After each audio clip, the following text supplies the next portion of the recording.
மது எங்கன்னு பாப்போம்.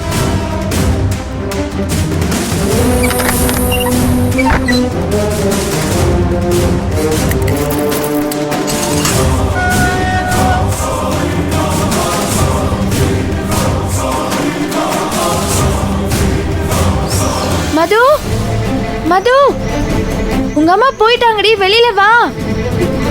வித்யா, மது, அப்பாடா வாடா. இப்பதானே உயிரே வந்த மாதிரி இருக்கு. சரி வா போலாம், வா வாண்ணா.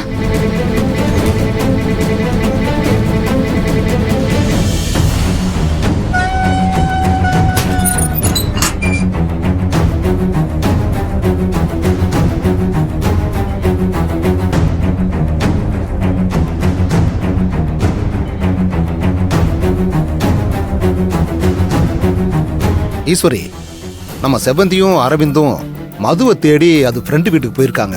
ஆனா அந்த புள்ள அங்க இருக்கா இல்லையான்னே தெரியலையே. அப்பா, என்னதான் மது மனசை வெறுத்து வீட்டுக்கு வரமாட்டேன்னு சொன்னாலும் அவ இந்த ஊரை விட்டு வெளியே எங்கேயும் போயிருக்க மாட்டாப்பா.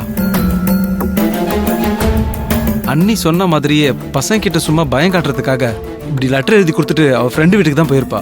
நீங்க வேணா பாருங்க, அண்ணி மதுவோட தான் வீட்டுக்கு வருவாங்க. நீ சொல்ற மாதிரி மது அங்க இருந்து செவந்தி பார்த்து கூட்டிட்டு வந்துட்டான சந்தோஷம்தான். அப்படி இல்லைன்னா தான் பிரச்சனை. மது வித்யா வீட்ல தான் ஒளிஞ்சிருக்கா.